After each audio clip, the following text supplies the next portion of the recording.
the 1980s, I consider the best decade. Big hair, big films, big scents, and we were addicted to Love by Robert Palmer.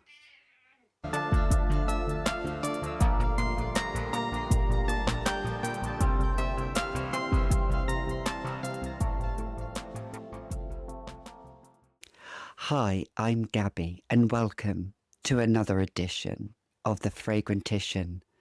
We're here on my channel, and my co-host Claude, who wants to get up. Come on then. We talk about scents, films, what you love here on this channel. So, if that's you, please consider subscribing, especially if you want to see more of this boy. So in today's video, I am scenting the 1980s. Yes, the 1980s. They were a hidden gem of a decade. We had so much going on in the 1980s. We certainly did. We had flair and poise, and for me, as a child born in the very early 1970s, growing up in the 70s and 80s, it was a tumultuous time for a lot of us. Ronald Reagan, the Cold War, Margaret Thatcher, need I say more? But then we had the reunification of Germany in 1989. So it signified a good thing, I think. The Cold War was coming to an end. Still, enough of that. Enough of those shenanigans. Let's talk about big scents that I have from the 1980s that we wore and we still wear. And this is a tag video. So I am tagging these people down below in the box. My scent family, my chosen family, my tribe. I'm their tribe and they're my tribe. We vibe and I watch them religiously and like their videos. Sometimes I do comment on their channels. Some are big YouTubers, some are small YouTubers. It doesn't matter. And if you do want to take part in this tag, please do. It's entirely up to you. I don't put conditions on anything. I've just named these people because these people they get me, and some are UK based. Actually, I think most of them are UK based. So let's give it up for the UK, shall we? The UK has its downsides, but it has great YouTubers. So the first scent I'm going to talk about is Clinique Aromatics Elixir. Now, this came out in the 70s, the early 70s, but it was big in the 80s. We were all wearing this in the 1980s. I certainly was. I actually was wearing this in the 1990s as well, in my clubbing days. This is a hodgepodge of everything. Everything. Actually, most of these scents, all of these scents are. It was meant to be marketed, I think, as an aromatherapy calming elixir, maybe. But it's dated to some people now. It's dated to maybe millennials, a lot of these scents, because they grew up in the early 2000s, mid-2000s, 2010, with the new wave scents, as I call it. And us Gen Xers, who were born in the 60s and 70s, up to the late 70s, very early 80s, we loved these kind of scents because we grew up with these. And I think these type of scents for the Gen Zs, the people that were born in the late 90s, early 2000s, mid-2000s, find these scents rather unique. But they weren't unique to us. This was a clubbing scent for me, although it was early 70s when it came out. I think it was 71. But I remember being in my 20s wearing this. And I think in the 1980s it was so prevalent. I actually do remember smelling this on a lot of people in the 1980s. So Aromatics Elixir, this strong patchouli bomb that radiated nuclear. The only thing that we were having a war with wasn't the Cold War, but it was a war with our scents competing with who had the biggest nuclear bomb scent. All of these are nuclear. 10 out of 10 for longevity, all of these. 10 out of 10 for sillage and projection. So Aromatics Elixir. Was it your elixir in the 80s? Now, this next one came out way before the 80s. I think it came out decades before, 30 or 40 years before maybe. And it's a very old bottle that I have. I'm not sure if it's first formula, but I think it might be second formula. But this bottle is from the 80s itself. And this is Cabochard. Look how old it is. I've had this in my collection years. I don't really wear it. Cabochard meaning stubborn. Love the bow in this. You'd think this is going to be a pretty girly feminine scent. It's a scent that, even for me, is fairly challenging. But I do remember this in the 80s. I remember women wearing this, not men, because the men that I didn't know, because we were faced with conditions of scent was for gender and all of that nonsense. And it wouldn't suit a man. This would suit a man, though, or a woman, or whoever. Actually, yeah, this is very masculine. It's very different. It's very not of this time. It's strong, and it's for a person that wants to wear a scent and everybody else can go away. Not be around them. It's that kind of scent. It's a scent that really has this complexity to it. And I find it... whenever I smell this, I want to smell it more and more. Even though I slightly recoil at it, but I still love it at the same time. And love and hate, there can be a fine line between the two words, and this for me is absolute perfection. I'm glad I have it in my collection. I have worn a little bit, just a tiny bit. I mainly have this for reference, really, because it is of a bygone era. It suited the 1980s perfectly, even though it came out decades before by Gres Perfumes. So Cabochard by Gres, big, bold, strong, polarizing. I still like it. This next one for me, I always think of dynasty, or dynasty as we say in the UK. Americans say it dynasty, because I think it came out as dynasty came out as well. And this came out in 1981. And this is Giorgio, Beverly Hills, the original. This is a vintage formula that I have, that I procured.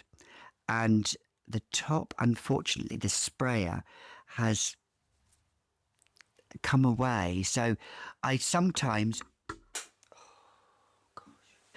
So I do decant it. I've decanted a little bit into a 5ml bottle.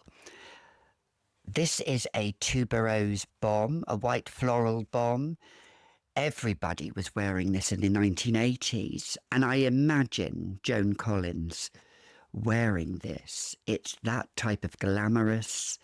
It is glamorous. It's bold and strong. Bold and strong are going to be a lot of adjectives. I'm going to be describing these scents like the 1980s were. Bold and strong, big and out there. Glamorous. This is glamour in a bottle. It has other notes in it, but really the tuberose for me stands out with this. I think there's coriander in it as well. Again, there might be carnation in this. different notes back then to not what really is used now. Although tuberose is a lot in scents now, but you get this bubblegummy tuberose, which I do, but I don't necessarily love. This is not for everybody. This was masked, but if you were a smoker in the 80s and you wanted to get rid of the smell of smoke, Giorgio Beverly Hills would do it. I could imagine Joan Collins smoking one of those long, slim cigarette style cigarettes, wearing this on the phone to somebody making a deal, a businesswoman making a deal in the 80s, saying, as she said, at 6 o'clock I like to leave the office, step out of my shoes and have a drink. Yes, she would be wearing this. Giorgio Beverly Hills. The next one came out just before 1980. I think it was 1978. But again, we all wore this in the 1980s. I think this is a real 80s scent when it was prevalent. And that is Magie Noire by Lancome. Although this is a reformulated bottle I have, not a vintage bottle, it's still strong and potent. And for me, this is a Christmas perfume. I can only wear this at Christmas. And you know me, I'm not a seasonal scent wearer, but this one for me, I could not wear in the high heat, although I imagine some people would. And if you want to, that's up to you. But this is like black magic. It is a cauldron, a hodgepodge of everything and more. And I get from this slight velvety, dark, bitter chocolatiness from it, ever so slightly. Do you, Claude? He's just my baby, aren't you? My baby? Yeah. If you own cats, if you own a Siamese cat or an Oriental cat or a Bengal, then you'll know that these kind of cats, they need love. Very needy. It's a little bit highly strung. Bit like me and my character. But yeah, if you're talking about a highly strung neurotic scent, Magie Noire is your girl or guy or whoever to go to. This next one is the only niche scent I have, if you could consider it niche. I don't categorize scents into niche or designer, whatever. Again, that's a condition that I just don't fall into. But if you want to call this a niche set, this is Amouage Gold, which came out in 1983. I think it was their first scent that came out. Much better than Chanel No. 5, although it has that kind of vibe. It has Lily of the Valley, it has those white florals, it has some animalic facets to it as well. And I consider a strong business person with their collar up. Yes, Claude, meaning business. This is a scent that means business. It's a scent that you have to appreciate, I think. It's not one that you could blind buy. It's probably the most expensive, one of the most expensive scents in my collection, as Claude is just swaying the camera there. And I love how the light, I have that backdrop of the lights against me, just glistens. Not all that glistens is gold, but this is gold. This is 18 karat gold. This is 22 karat gold. The top is divine with the little Swarovski crystal, and you feel like you're wearing something that is really dressed up, even though you could be wearing a t-shirt and jeans. It doesn't matter. You are dressed up wearing Amouage Gold. 1980s glamour, 1980s bold, vintage scent. Everyone wanted to be this girl. Who was she? She was Lulu by Cacharel. Yeah. I keep the box. This is a vintage box with the Cacharel logo embossed there and circled, which is vintage. And the only ingredients on the back,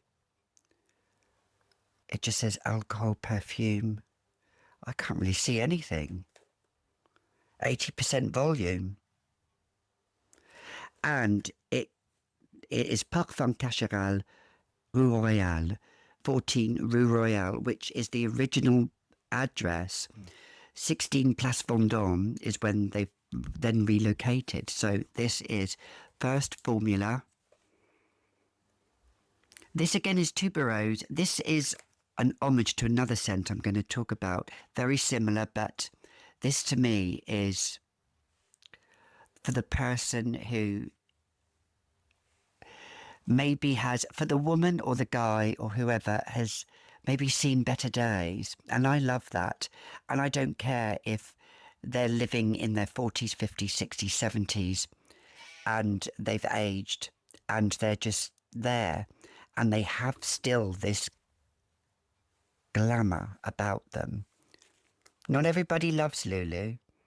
It was very fashionable in the mid to late 1980s when it came out. I think 86 or 87 when it came out.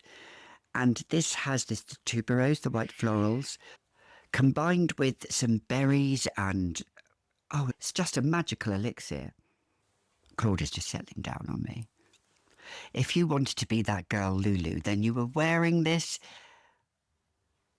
A lot of people were using this as their clubbing scent. It had, and it's still got, the vintage formula has still got huge projection, longevity for hours, 12 hours on skin. This is, actually, this you can only get off by scrubbing it off if you don't like it. And you've got to scrub it off twice because it's that kind of scent. You have to really scrub it off your skin. And I think it's a masterpiece. It's set in a time that is unlike no other, vintage Lulu. This one came out very end of the 80s, and I don't have a vintage, I do have a little 15ml vintage bottle of it, but I'm going to show you this version of it. This is Samsara by Guerlain. This came out in 1989. This is a reformulated formula, but they've reformulated it again since this bottle. This is the eau de parfum I have. This to me was a clubbing scent in the 90s. I wore this a lot. This is Eastern vibes, Middle Eastern vibes. This is North Africa vibes. It has this beautiful jasmine note combined with sandalwood. And it's the sandalwood that is the biggest star. Sandalwood was used a lot. Mysore sandalwood was used in this until they reformulated it, which is very rare, Mysore sandalwood. This has some controversy with the making of it. If you researched it, you'll see what I mean. But I still love it. It's a real compliment getter, this one. Real compliment getter. And it's unusual because sandalwood now today isn't used in a lot of perfumery. It is still used, sandalwood, but you've got more the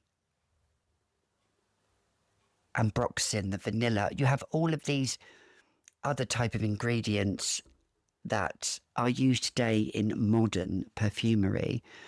I know, shudder at the thought, but this is classic perfumery. This is, again, a masterpiece in my eyes. All of these are masterpieces, really, when you look at them. The kudos that these scents have, the following that these scents have to some people that have special, beautiful, lovely memories of the 1980s. And I do have some beautiful, lovely memories of the 80s, especially in the early 80s, 82, 81, 80. There are some I want to forget, but I can't. But they are there at the back of my mind, and they will only resurface if I just look into the darkness. Whereas the good memories from 82, 83 in particular, one of the best years I was at school, at junior school when I was 10, I had. And although this came out later, this was 1989. It wasn't such a good year for me then, but it was a good year for Guerlain with Samsara. And finally, along with Giorgio Beverly Hills, I think the big 80s scent that everybody was wearing, at some point was Poison by Dior. This is a semi-vintage formula from about, I think it's 1999 or 2000. 2000 this bottle is from. But it's been reformulated since. This is a potion. It is unlike no other scent, and it is loved, and it is not loved by a lot in the fragrance community. It's a polarizing scent. There are stories about this that people couldn't wear this in restaurants. It just choked out everybody. But if you wore it discreetly, just 2 sprays, it is a beautiful, intoxicating, bewitching scent. And it made millions for Dior, let's face it, because they were flailing at the time. And then end of August 1985, this entered the market right before autumn or fall. And I imagine Christmas 1985,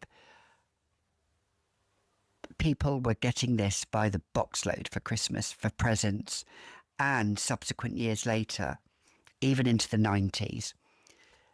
This, I probably have about 70% of this left. I am on the hunt for a really true vintage one. Although this does suffice me. This is sufficient for me. Tuberose bomb with those red berries, all of the ingredients that was used in classic perfumery. I think it was François de Magie who created this, I think it was, quote me if I'm wrong. He created a masterpiece because Dior was flailing and it had all of these Dior this, Dior that.